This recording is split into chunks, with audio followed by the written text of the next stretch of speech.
Happy full moon, everyone. I hope you're well. I wanted to do a collective card pull in honor of the Aries moon on the morning of October 20th, 2021. It's around 8 a.m. ish Pacific Standard Time. And I'm recording this the day prior, and the energy is definitely very edgy Aries energy. So, I might talk a little about that, a little astrology, but first I picked these 3 cards, and what's interesting is I've spent a lot of time on this setup, and the way love is illuminated, I feel like that's the main message that's really wanting to come through, despite these 2 cards came out together. Destruction, I haven't pulled that card in this deck yet. It's pretty intense, those eyes like looking directly at you, and surrender. So I kind of feel like those stand alone. This destruction of the old patterns, the old cycle. This Aries energy is just very direct. So it's like direct destruction, confronting. Aries can also be fear and fight or flight. And then there's just this, surrender came out with it, right? So it's like, let go and surrender it to something bigger than yourself, to trust, to faith, to just stop trying to control it. So it's kind of like a tower card, but then this like more spiritual card side by side. And what's interesting is they both have eyes, right? So this is more like the right eye, left eye, right brain, left brain, the way we traditionally see 3D reality. And then this is more of like, I would say almost like the sacred third eye, 6th chakra. So in a way, I feel the message is maybe don't use your traditional sight, but use your more clairvoyant sight. Things aren't always what they appear.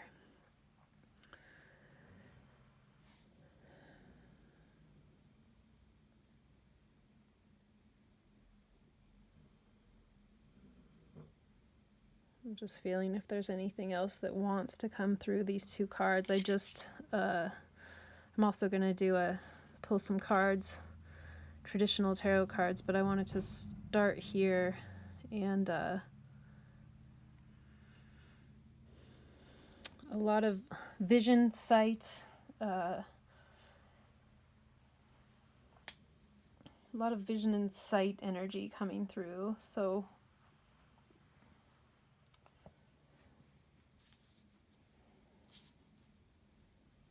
that seems important. Maybe we'll come back to that, or maybe that's speaking to you already.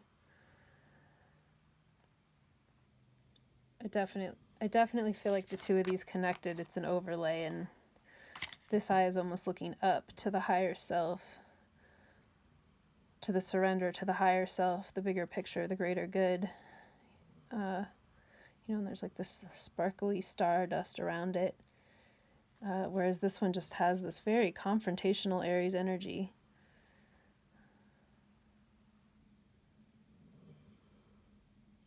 Which can be a message to confront that which maybe you've been avoiding. Also just being direct. Like Aries is very direct energy. And it can be, the archetype of Aries can be very instinctual, so that needing to just move in a direction without thinking about it first. Just, I'm turning right. I don't know why I'm turning right. And trusting that. And exploring and investigating and just going with your like gut. There's not a lot of thinking involved, right? It's that act now, think later, which can cause a lot of trouble. It's like impulsivity, but it can also be important if a new direction needs to take place. So I feel like this full moon is really like a new direction is about to be initiated.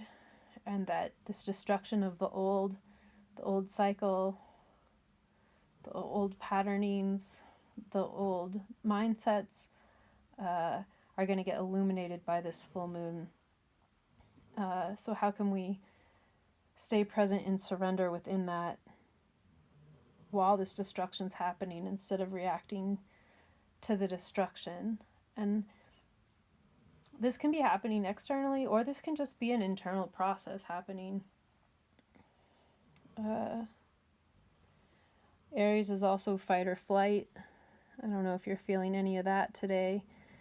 My take on that is if there's anything you can use it to fuel, any projects you can use that energy to fuel your way forward is going to be the best use of that anger. If you're feeling any anger, anger is also boundaries, and healthy expression of anger is important to move the energy. Aries wants to move. It's ruled by Mars. And so what's interesting is during a full moon, the moon is being lit up by the sun, and they're in opposition to one another. So moon's in Aries, sun's in Libra. I believe at 26 degrees as I'm recording this. But Mars is also at 22 degrees. So this isn't only like the moon opposing the sun, it's also opposing Mars. So the moon is actually in the sign of Aries that Mars rules, but the moon is opposing Mars. So it can kind of be this tension between like vulnerable feelings, needing security, tender, like that kind of just maybe even cranky. I don't know, that just like wanting to protect those spaces can be opposing that very aggressive, I need to just do this and get it out of the way, like assertive, aggressive, direct energy. You're kind of like in tension to each other, but then the moon has this like, the moon's water, but it also almost feels like it's just dripping in fire, which I don't know if that makes any kind of sense, but there's just this, everything feels like there's a bit of an inflammation to it right now. So if you're feeling that, like the building is burning. If you're feeling that, know that this is the build up to the full moon, and this is a really powerful full moon.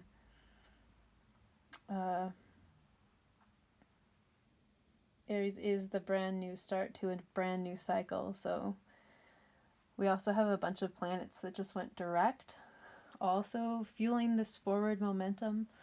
So Mercury and Jupiter went direct a few days ago. The Sunday prior, Saturn went direct. And I believe when 3 weeks ago when Mercury went retrogrades when Pluto went direct. But Pluto, Saturn, and Jupiter are major players.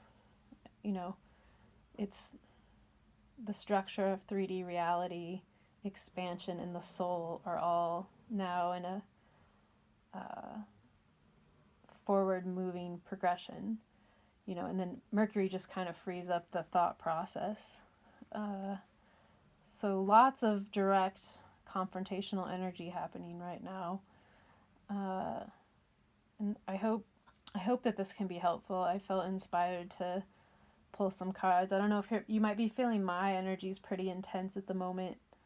I woke up feeling this fight or flight energy really, really intensely, almost out of the blue, which makes me feel like it's collective energy.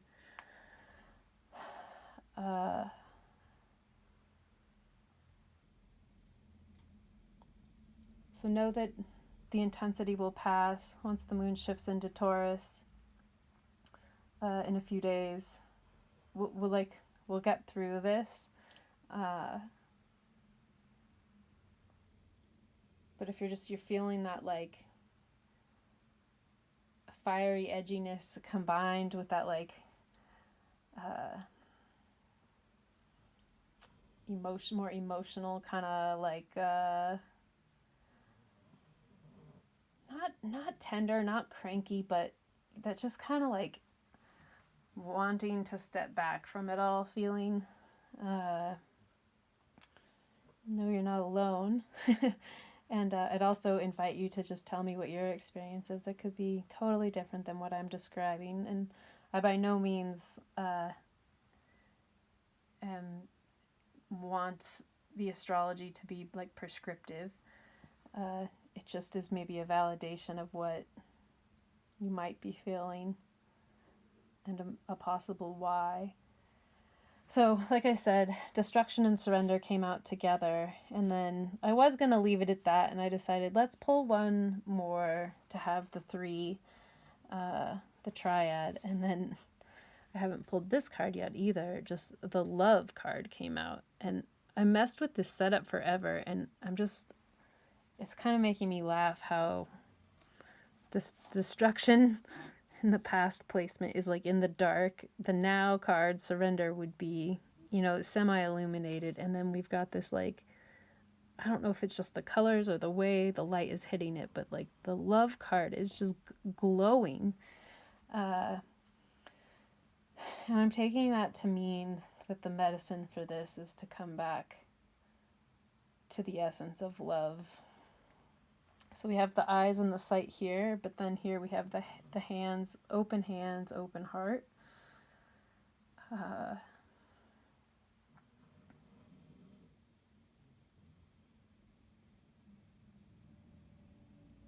Which is also an encouragement to feel and to drop into your heart and out of, a lot of the fight or flight stuff can just get activated by thinking and panicking. You start thinking, what about this? What about that? Or picking up just all these thought forms, and then before you know it, kind of spinning somewhere different. And so how can we drop down into our heart, even place our hands on our heart and take 3 deep breaths? How can we hold space for what's going on in our heart, positive or negative? Let go and grieving, surrendering. How can we hold space for those things at the illumination and release of this moon? There might be a lot that's being let go of. And with all these patterns direct, you may have like puzzle pieces that over the weekend have been falling into place. And so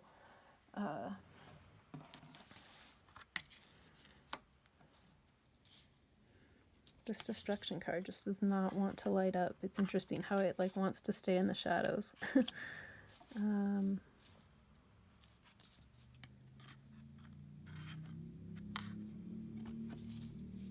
Well, anyways, we'll leave it how it was, but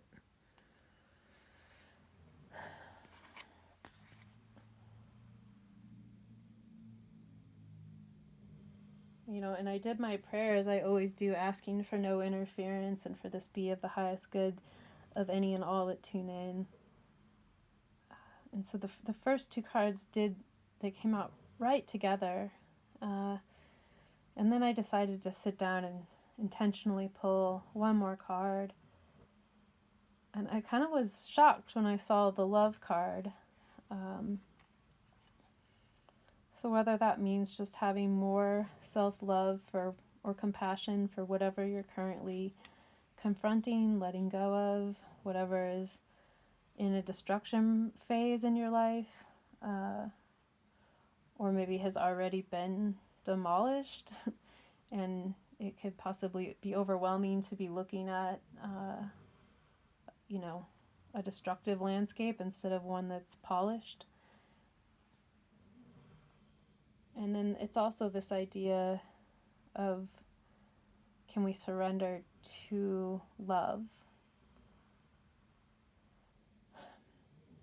Can we surrender to faith? Can we surrender to spirit? Can we surrender to the idea of a loving force in the universe rather than one that's out to get us or is malevolent, or like how how can we literally touch with the hands the interior of our heart?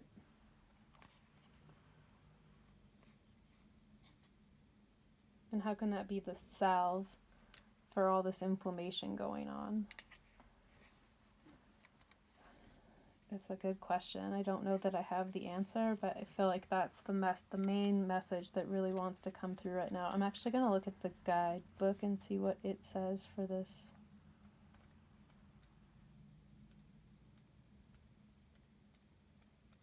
If I can find it.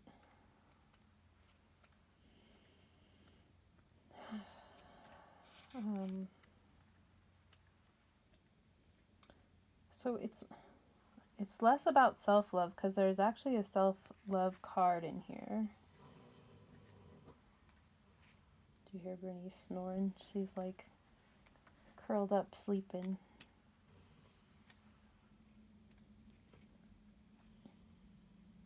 Okay, love. This card is an invitation to examine love in all facets of your life. This is love of self, so it does include that. Love of others, your healthy or not so healthy boundaries, your presence with others, and your relationship with intimacy. If you feel seen and heard, passion and joy, and total responsibility. So this card could also signal a need to build a better relationship internally, or perhaps with a partner, or in your work life, or towards your aspirations. And it could also be a reminder that love is a choice.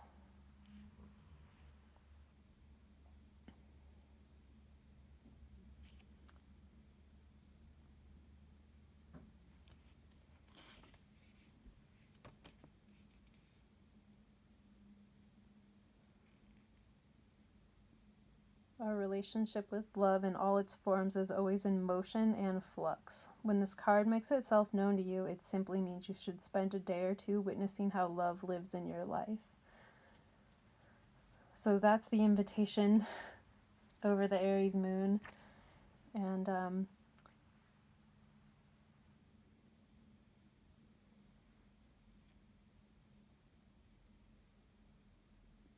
I just invite you to inquire that to the level you want to inquire with that.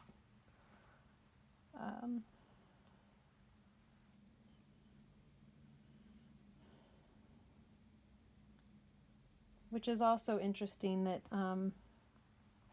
Aries is the self, and it's very selfish by nature. It has to be. It's survival, it's instinct. It doesn't have time to think about how it's going to affect the other. It just has to act. It's just that like impulsive drive. But its polar opposite is Libra, and that's all about the other. So that's where the sun is illuminating this Aries moon, and that's the tension between the two. And what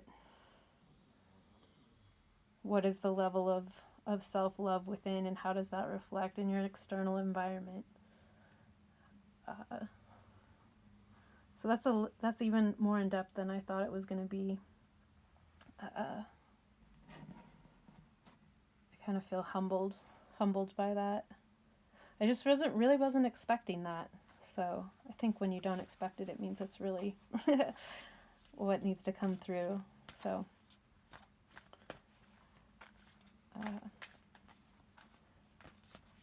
this reading could almost stand alone here, but let's go ahead and pull. I'm feeling drawn to my Kim Cran's tarot deck. Her deck's always brutally honest, and it's also feeling drawn to the spirit animal world.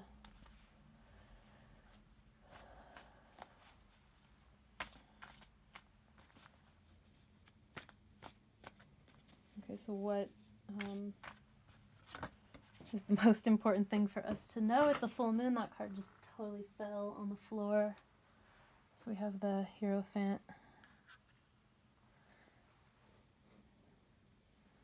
So we're learning something, and there's a key.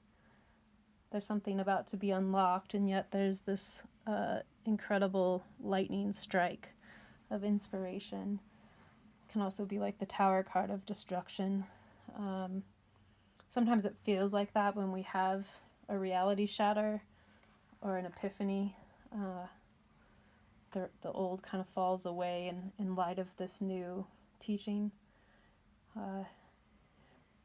This card's interesting because the lightning is the only color. The rest is very just this dark inky pen with, I imagine that's a raven with a message. So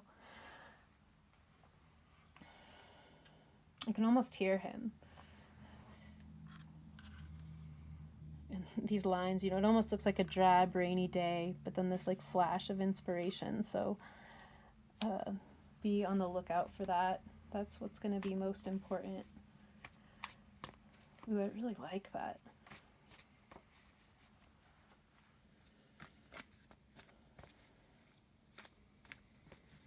This could also indicate, like a person that's about to come into your life that plays the role of a teacher.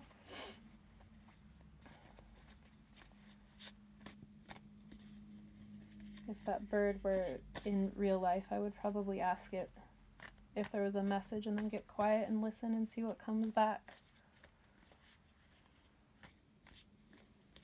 Definitely higher learning. It almost, also I'm feeling like I'm hearing the words new chapter. Like this key is going to turn a new chapter.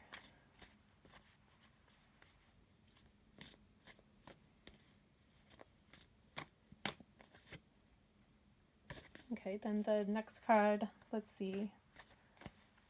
How about health over the full moon and the next few weeks leading up to the new moon? What do we need to know for our own well-being, healing, and health? Two of Swords reversed with a, again, kind of the same color theme, this dark drabbiness, and then like it's like an eclipse, but the same colors as that little flash of lightning, the reds and the oranges. So Two of Swords, that's like a mental clash or an opposition. It's fitting for a full moon.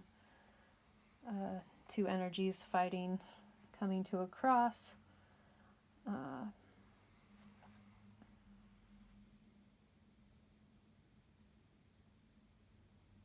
But what's neat about the reversal is, to me, I'm almost seeing like a triangle holding this eclipse.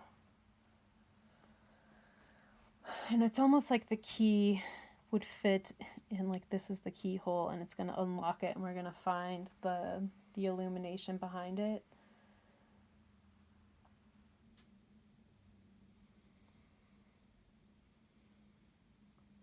So for health and well-being, I know it's cliche, but this pay less attention to the thoughts and more attention to what's going on in your center, in your heart. And then if you're noticing two energies clash in your life, like maybe with another person or a situation, how can you find the lesson that's being illuminated now?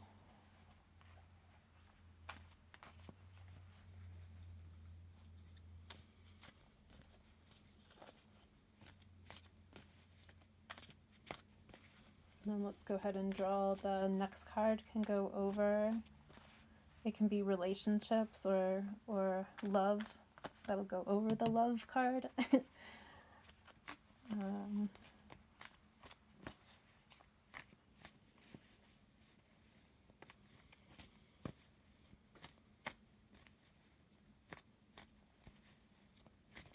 I also feel like the Two of Swords reversed is that like the old patterns fighting the new patterns. Actually, I feel like that's really what that's about.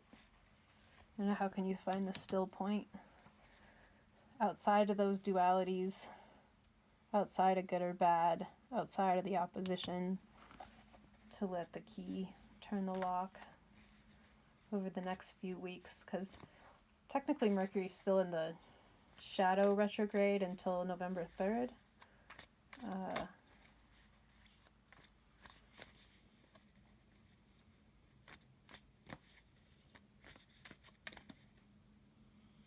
But I just blanked where I was saying with that. Where was I going with that? I feel like a lot is going to come to light in the next few weeks. So I still have been shuffling. Well, that's pleasant. For love and relationships, we have death. So I told you, this Kim Kranz deck, this deck never lets me off the hook. Ever. Like, it's just brutally honest, which I also feel like is very Aries.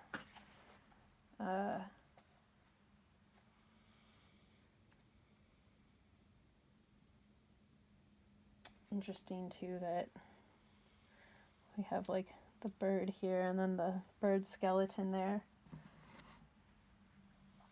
So death can be, I always say this every time, but it doesn't mean a literal death. It's the transitioning of energy from one form to another. So, like if you're in a dream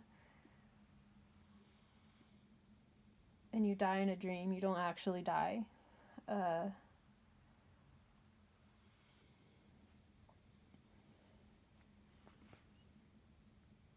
So there could be some very, like, I almost feel like this is the relationship to self, like something that needs to die is up right now. And we're about to go into Scorpio season.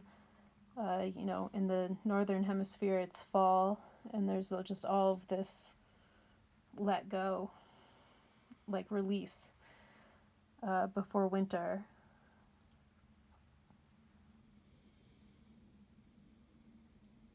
And so in our relationships, or our relationship to ourselves, like what do we need to let go of? What do we need to let go of to let actual love in?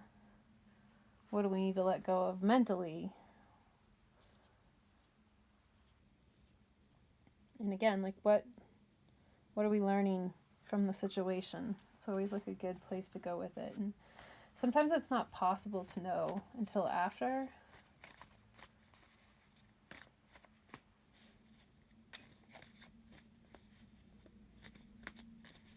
But it could also mean a relationship that isn't serving you is indeed ending, and or you maybe need to close a door that you've been leaving cracked open. It could also be that. So only you know. I mean, take what resonates, leave the rest.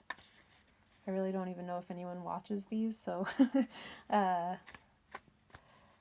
if you do, let me know. And if it's helpful, let me know.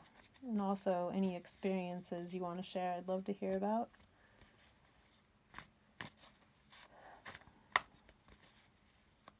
Okay, so I think I'll do 2 more cards, possibly a last oracle, and then we'll wrap. So this just isn't going on forever and ever. So we'll do finance and like wealth and finances, and what should be the last one?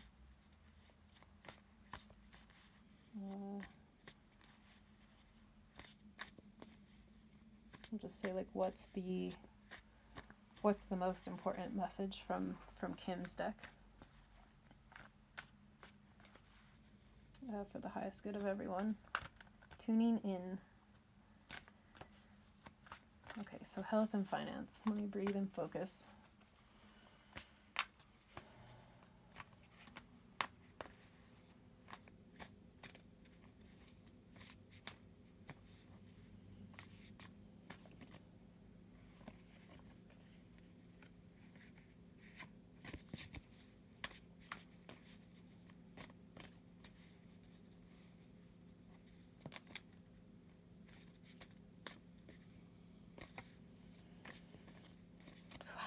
I'm a little distracted here. Just this is such an interesting juxtaposition of the death card over the love card.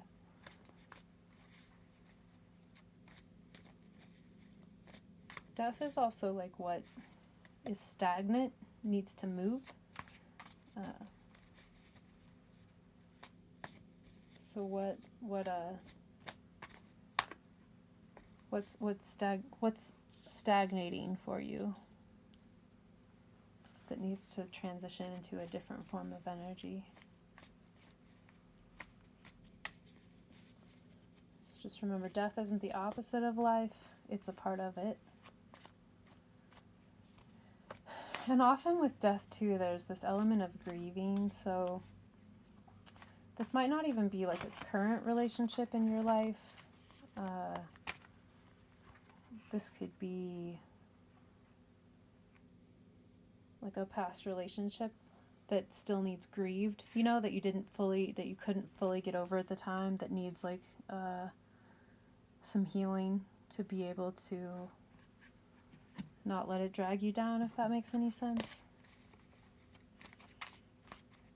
Or rewrite, you know, if like there's like stuck energy in your body that keeps overlaying onto your present situation, that's what I mean. So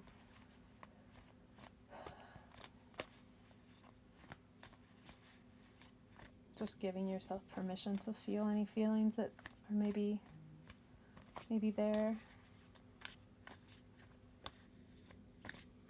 Just didn't feel complete. Okay, so finances looking good. Wow. So 10 of Pentacles. Pentacles is coins. And then we finally have this, like, her cards are either so starkly dark or they're like just really lovely.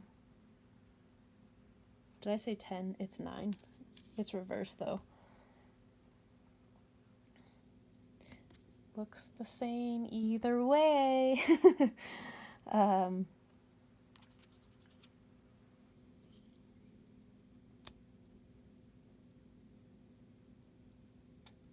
feel like this is what's underneath that.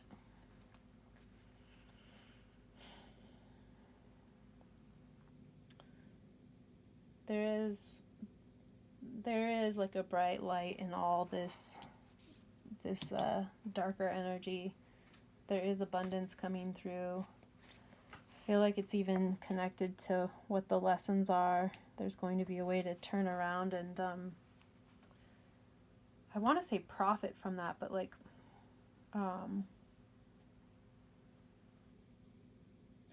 you know, like a prophet tells you, like, I'm not thinking like a financial profit, I mean like a prophecy or like some kind of intense spiritual message that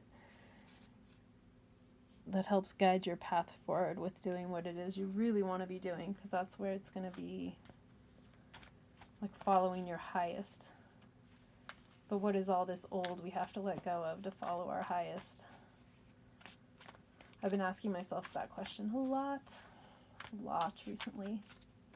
Okay, so we'll pull one more card from this deck. It's the very most important thing out of everything we've been interpreting so far. Moving forward by the light of this full moon, in honor of our highest good, for all that tune in.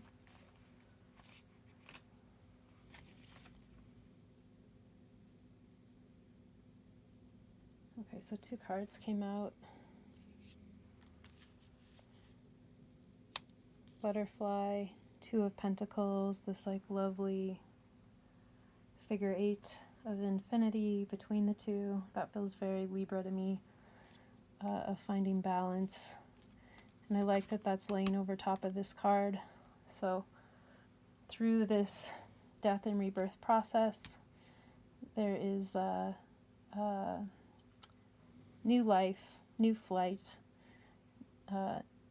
new like more tangible physical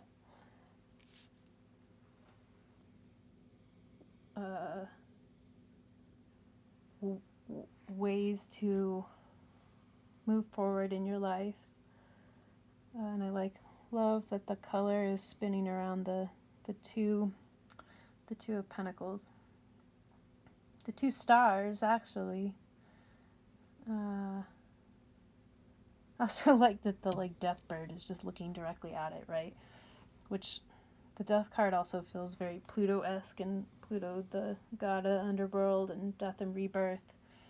when the caterpillar is disintegrating, it feels like death, but then it comes out and flies. But during that process, it can be kind of scary, and so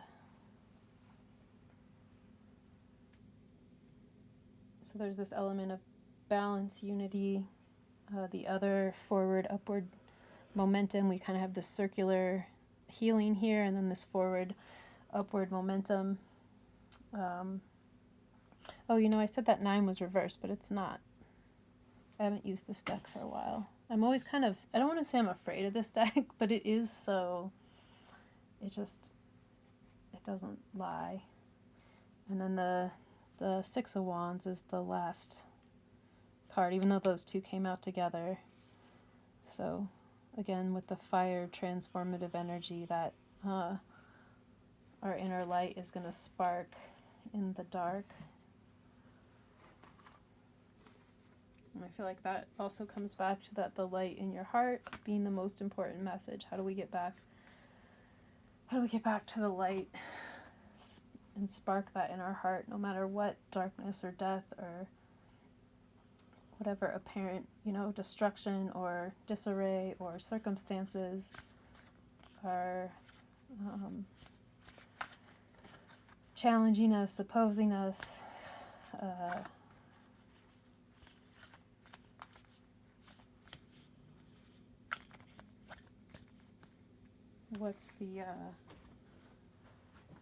was going to draw a starseed to close it, but let's just keep it simple and do a universe has your back card like the old days.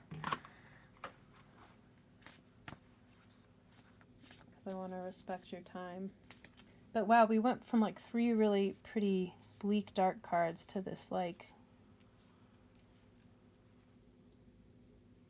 the most important thing for us to know is that we are going to shine in the dark, and we're going to find freedom of flight and a balance and a safety net. I'm hearing. I'm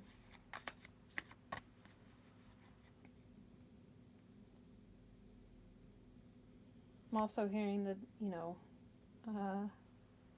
to get quiet and to listen, to find the balance, to figure out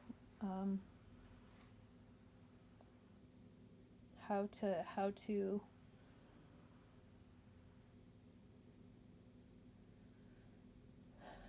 what am I trying to say there? To find your own unique individual illumination. So that's also Aries. It's just a very, very individual. So that's what wanted to come out as the most important for right now. And apparently these 3 cards all just came out. When I think I've surrendered, I surrender more. That's fitting with the surrender card underneath there. Obstacles or detours in the right direction. And every moment the universe is conspiring to bring me right-minded thinking and the energy of love. So, strange love theme that came through here. And that just destruction and opposition, letting it go, offering it up, holding the faith, and learning whatever lessons and listening to what is trying to come through and unlock a door for you right now. Because it feels like we're about to turn a bend here, and that over the next few weeks this more will be revealed. So stay safe out there, and I wish you well, and thank you for your love, energy, and support, time, and attention.